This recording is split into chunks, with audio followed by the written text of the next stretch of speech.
Welcome back everybody to my channel. Hi, I'm Rizbut the Blade, your personal salvage guru, and today we're gonna show you and teach you two big things with what people have usually no problems.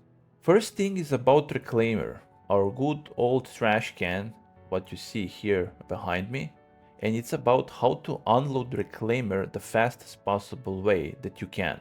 And other thing is about ATLS, and that is how to properly use it and be the most efficient when you're moving boxes in your freight elevator. First thing what we're gonna show you is about a reclaimer and how to unload it as fast as possible way.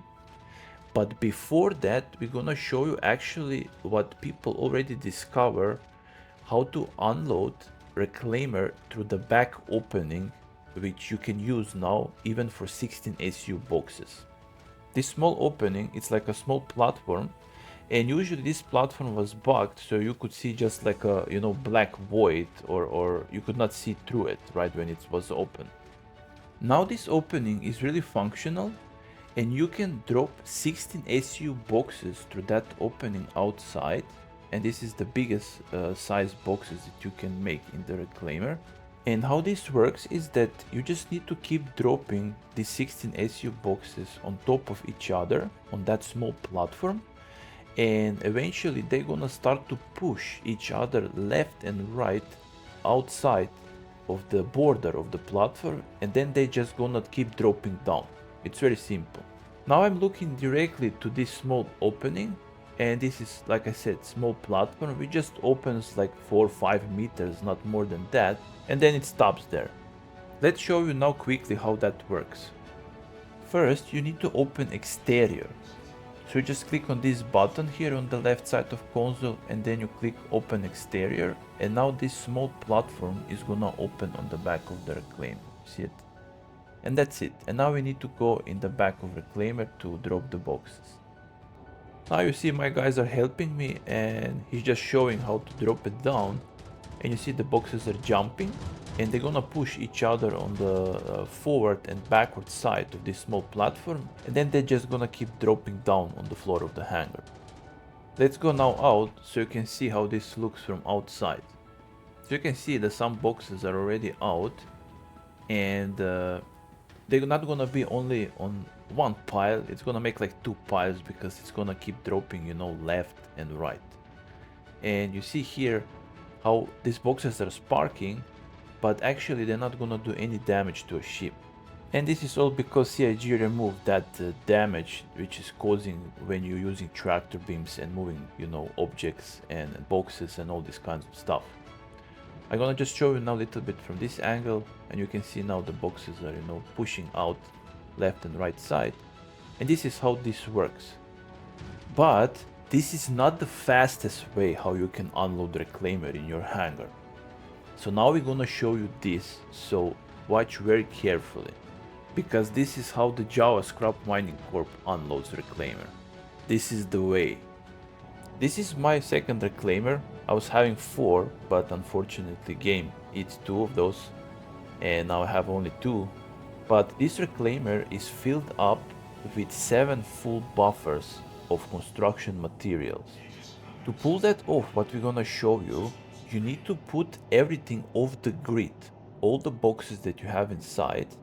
And now if you wanna do that, you just need to right click 2 times fast on the box, and it's gonna be ungridded. So it's not gonna be clamped on the floor anymore where the grid is. First thing now what you need to do is you need to position your reclaimer's back on the wall which is above your freight elevator. We are turning now reclaimer to get it in position, and we're gonna put the edge of the full back side of the reclaimer on this like a small pointed forward wall which is exactly above the freight elevators.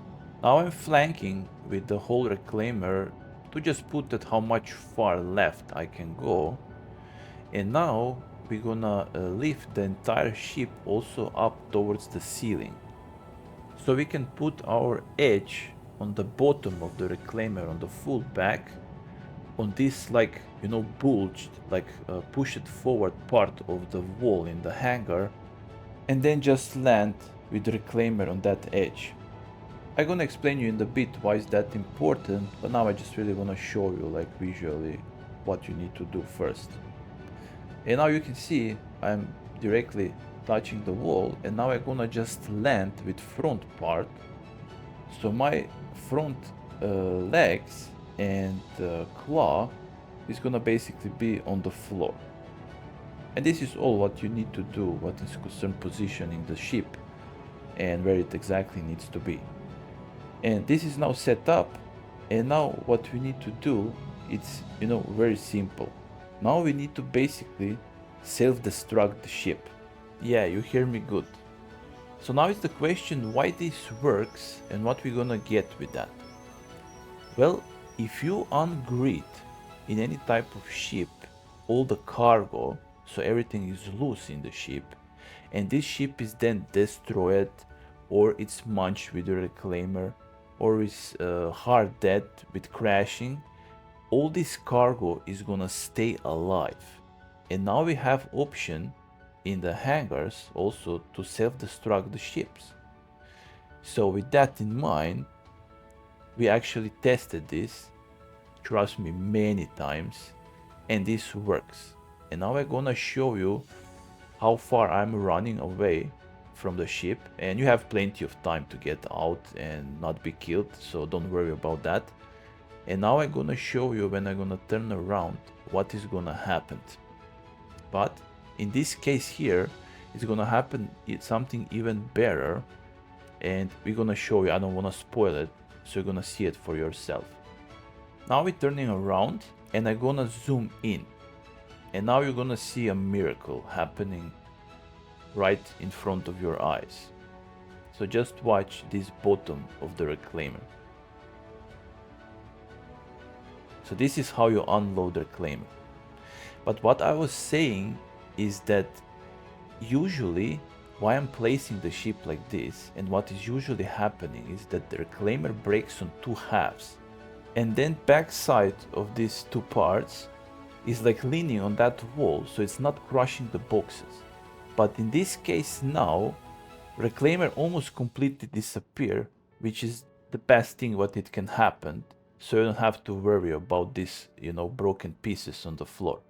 And also, if you have these broken pieces on the floor from the wrecked ship, when you go out from your hangar and enter elevator and go out from elevator and come back in the hangar, these pieces is gonna be cleaned up. But if it's something stays, you can just claim your reclaimer again and just clean it with your reclaimer if it really stays, so it's not a problem at all. So as you see, this was the best and the fastest possible way to unload the reclaimer completely, and we didn't lost any box, what is most important. So that's the way how to do it. And now we're gonna teach you how it's the most efficient way to use the ATLS mechanical suit, tractor beam suit, for moving boxes. Now this suit you can buy also in game, and it costs around 76k. Majority of people hate this ATLS mechanical suit because they don't understand how to use this thing properly, because you need to use logic and you need to understand mechanic behind it, how to actually place these old boxes, and to be extremely fast when you placing boxes. Two biggest mistakes what people are doing is to trying to look exactly front when you're placing stuff, and to try to turn with ATLS left and right to actually place the stuff. This is not how this thing works. Now we're gonna teach you how this actually works. So as you see, I'm placing myself like on 1/3 of the length of this whole freight elevator. And first we're gonna explain you keybinds. Blueprint, what you see here, you need to put in front of you, the closest that you can.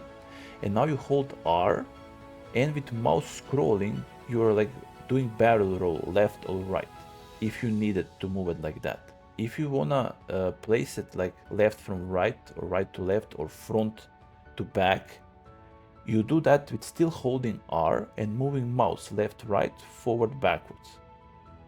Placing this blueprint correctly in front of you is essential so you can place it correctly, this box in actual freight elevator. So it's always gonna stay in that position. And now to move box, you need to hold Z and just need to move these blueprints with looking left or right through your left and right openings on your ATLS. So I'm grabbing it with left clicking, right? You see blueprint is still okay. And now I'm holding Z and still moving my view to adjust the blueprint to be connected with that box exactly how it needs to be. So what is the point here? The point is that you're not moving the entire ATLS left right. You're just moving your look, where you're looking. You see, I'm looking left to right, and it's very huge area that I can cover. So ATLS is standing still because I'm constantly holding Z. One more thing is important, what can help you to be more accurate if you need to adjust the blueprint length, if it's like not going full till your next box where you need to push it. So when you're holding Z, then you slowly scroll your mouse wheel and it's gonna place it exactly next to the box. And you see how fast this goes. So actually I'm gonna speed up this process for this freight elevator, and we're gonna put only just one layer of these 16 SU boxes, and that's exactly 36 boxes. After that we're gonna lower the elevator, we're gonna rise it back up, and then I'm gonna show you how this needs to be fast when you're loading the full freight elevator with this one layer from the beginning. So you're gonna exactly see how fast that can go if you know what you're doing. Because it's really very simple. You just need to place yourself correctly. That's first thing.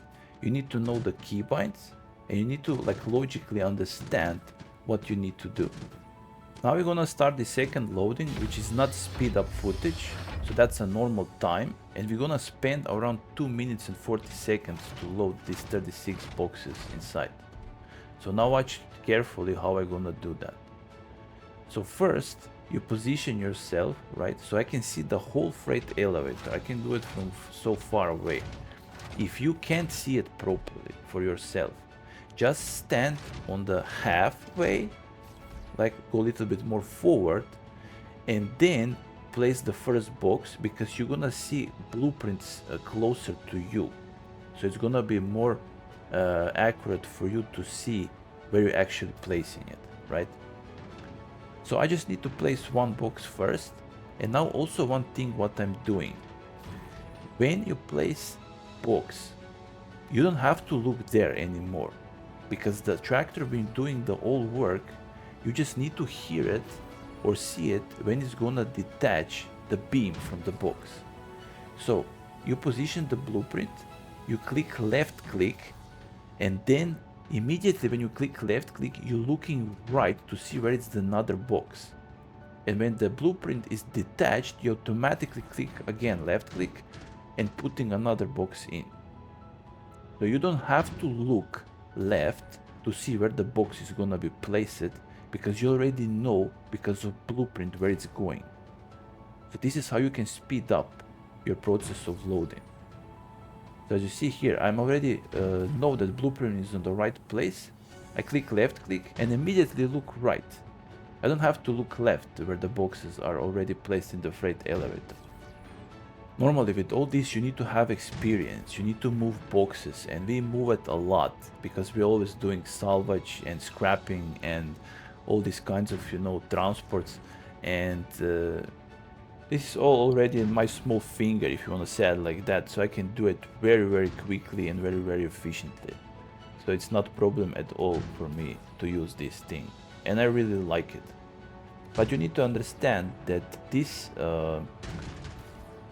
if you want to say tool, the ATLS, it's not useful for all the applications. So if you have very small ship, right, don't try to put that thing inside. If you have just to move, you know, like 5-10 boxes, just do it with normal big tractor beam. you know, because all these boxes still like 16 SU, you can still move it pretty good with that. But if you have big ships, big cargos, you know, something like this, what you see here, this is where this thing comes into play. And as you see, we're almost on the end of putting this one layer of 16 SU boxes in this our freight elevator. And now we still have boxes for one more freight elevator for one layer, but we're not gonna put it in, you know, we're gonna do it third time. I'm doing it like this because it's safer, because we have all these bugs, and actually freight elevators eat boxes. So this is the safest way to always put one layer and not one on each other, because we can actually do it one on each other. I hope that is more clear now how to use it and how to be more efficient. And now we need to go to sell. So let's go to TDD. And don't be scared that these boxes will disappear if you're gonna go out from hangar. They will stay here. So you can do many times going back to TDD and back to hangar. So it's no problem with that. And as you see, I already went one time from the hangar, and this part of reclaimer, it disappears, but boxes stay. So this is how this works, you know, like some magical cleaning ladies are gonna actually clean the hangar from the wrecks. And now we're gonna explain a few more things. First, reclaimer, same as any other ship, it has limitations how many items you can put on floor which are not, you know, like clamped on the grid. This limitation in reclaimer is exactly 100 of these 16 SU boxes. So if you put in that salvaging processing room, for example, 103 boxes or 105, these 3 more or 5, they're gonna disappear. Now here in front of you, it's a console what we're seeing for selling construction materials, and you can see here it says 16 times 100. So this is what I was having in the reclaimer before we blow it up. But if you collect exactly 7 full buffers of the construction materials, this is gonna be in 16 SU boxes, exactly 105 boxes. So we lose these 5 boxes because of this inventory limitation. So don't try to fill it up more than 100, right? Just eat 7 full buffers and you're gonna know that 5 boxes are gonna disappear and that you're gonna have the rest for selling. And what is that in the money? If you have only construction materials, it's exactly 2.4 million. One more thing what I'm gonna just quickly show you now is this loading what we were having in the freight elevators. I was just doing one layer. So one layer of 16 SU boxes, it's 36 boxes, right? So if you put this one layer, this is supposed to give you exactly 864k, and in SU this is 576 SU. But now in this second selling, which was also like a full freight elevator full of 16 SU boxes, one layer, we have 35 boxes. So that means that one box disappear, and here in this case the freight elevator actually eat the box, because we didn't lose any box when we explode the reclaimer in the hangar. This is still happening and we can't do anything about it, unfortunately. And now here we have this last freight elevator what we lowered down, and we're selling what is the rest, and now we can calculate how much we have altogether. And that's first was 864, second 840, and the last one 672, which altogether is 2,376k. That means that is missing only one box of construction materials, which in money is 24k. And this is what freight elevator unfortunately eat it. I hope guys that this all information is gonna be helpful for you and you like it and you're gonna be using it. Both of them, you know, same for reclaimer unloading and also for ATLS, how to use it, you know, very efficiently. Because what is concerned reclaimer, he needs huge rework, and this unloading is just nightmare if you cannot help yourself with something like this. We're now waiting a little bit with mining because it's totally broken now in this current state in patch, and we really need to wait for some update or hotfix, so we can at least do something what is concerned mining. If you have any type of questions, guys, what is concerned salvaging, mining, or in general in Star Citizen, you can ask me in the comments below, or you can join our Java Scrap Mining Corp Discord or org, where we can play together. And basically, guys, we want to have a big group of people who really like these industrial things, especially what is concerned salvaging and mining for the future big events, and doing something together with huge amount of people, because this is what this game is all about. You can also find me always, basically almost every day, on my Twitch stream, where I'm always streaming live. And guys, if you really like this whole information and you find it informative and very useful, please like, share and subscribe for more content. See you next time. Bye bye.